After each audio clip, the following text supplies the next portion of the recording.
8 स्थान शरीर के अष्टवक्रेश्वर महादेव का वर्णन करते समय इस बात का स्मरण रहे, 8 स्थान शरीर के ऐसे हैं जहां का तकलीफ स्वयं अष्टवक्रेश्वर महादेव का 1 लोटा जल अपने नजदीक के शिवालय में चढ़ाकर भी अगर पी लोगे तो वह 8 जगह की तकलीफ अष्टवक्रेश्वर महादेव समाप्त करते जाते हैं।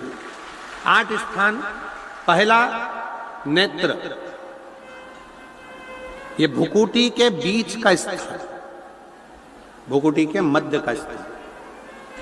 मान लो ये भुकुटियां दर्द करती हैं या मध्य में दर्द होता है, उसके लिए अष्टवक्रेश्वर महादेव का जल, मतलब अपने घर के पास जो भी शिवलिंग है वहां 1 लोटा जल अष्टवक्रेश्वर के महादेव के नाम से चढ़ाकर उसका पान, भुकुटी। दूसरा कंधा, पीठ।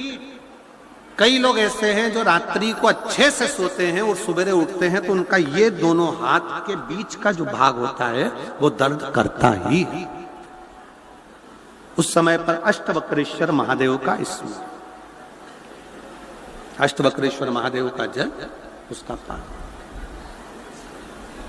तीसरा, रीढ़ की हड्डी का डॉक्टर बोल दिया कि ये गुरिया खसक गया है, 1 नंबर 2 नंबर 3 नंबर का यदि कोई क्रम खसक गया है तो उस स्थान के लिए भी अष्टवक्रेश्वर। आप ऑपरेशन बाद में कराना, डॉक्टर बोल दिया है आप ऑपरेशन कराओ, मना नहीं है, पर एक बार अष्टवक्रेश्वर महादेव के नाम से दुर्वा बेलपत्र चढ़ाकर, जल चढ़ाकर, सुबह में दुर्वा का सेवन, प्रदोष काल में बेलपत्र का सेवन और रात्रि को सोने से पहले जो जल अष्टवक्रेश्वर का चढ़ाया हुआ है उसका पान करिए।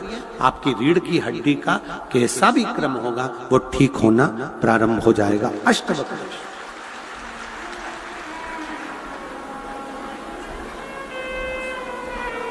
अष्टवक्रेश्वर। चौथा स्थान बताया, अगर चेस्ट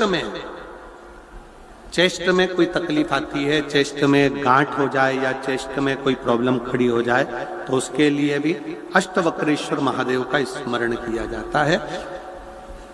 2 छोटे छोटे पात्र में जल लिया जाता है, दोनों पात्र का जल एक साथ शिव पर छोड़ा जाता है। चेस्ट के लिए दोनों पात्र का जल छोड़ा जाता है और उस जल का पान नंदी के पास बैठकर किया जाता है अष्टवक्रेश्वर नाम से।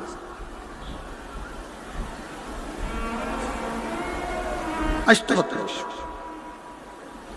फिर क्रम आया, अगला जो वर्णन आया है, डॉक्टर बोले घुटना बदलना है, घुटने का गैप आ गया है, ग्रीस खत्म हो गया है, दर्द हो रहा है, उसके लिए भी अष्टवक्रेश्वर महादेव का स्मरण करें। घृत का लेपन अष्टवक्रेश्वर महादेव के नाम से शिवजी पर उस घृत को लेकर आना है। उसी घृत को रात्रि को सोने से पहले थोड़ा सा मुख में चाट कर अष्टवक्रेश्वर महादेव के नाम से फिर अष्टवक्रेश्वर। फिर अगला भाग आया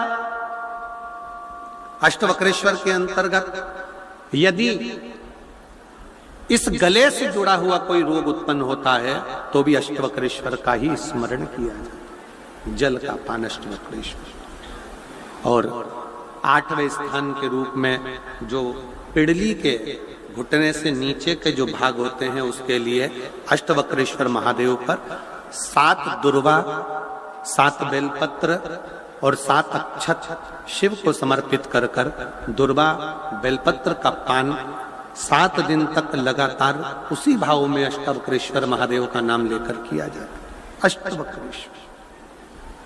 कभी अगर मौका लगे, शिव की करुणा हो जाए, शंकर की दया हो जाए, आप लोग कभी बद्री विशाल जाएं दर्शन करने के लिए, ऋषिकेश हरिद्वार तक जाएं तो श्रीनगर स्वयं अष्टावक्र जी ने भगवान शंकर के शिवलिंग की स्थापना कर आराधना करी। ऐसे पवित्र स्थान का दर्शन कर अपने जीवन को धन्य बना सकते हो। बोल अष्टावक्रेश्वर महादेव की। 3 महादेव के नाम का स्मरण अच्छे से रखिएगा। पहला कुंदकेश्वर, बड़े से बड़ा रोग हो जाए, दवाइयां डॉक्टर जो दे उसको खाओ, पर साथ में कुंदकेश्वर महादेव का नाम लीजिए, जांच भी कराइए, दवाई भी कराइए। दूसरे नंबर का श्रम्भेश्वर महादेव। श्रम्भेश्वर महादेव भगवान नरसिंह को जब क्रोध आया था, भगवान विष्णु ने नरसिंह अवतार लिया था और नरसिंह भगवान को जब क्रोध आया था, शिव जी ने सरम्भ पक्षी का रूप धरकर नरसिंह भगवान को अपने पंजे में उठाकर अलकनंदा नदी में ले जाकर डाला था। इसलिए आज भी जब हम बद्रीनाथ जाते हैं, राइट में पुल पे से जाते समय जो ताप्ती कुंड है जिसमें से पानी गर्म निकलता है, उसके ठीक नीचे एक शिला का दर्शन करते हैं। वो शिला नरसिंह शिला कहलाती है और शंभेश्वर महादेव का स्मरण किया जाता है।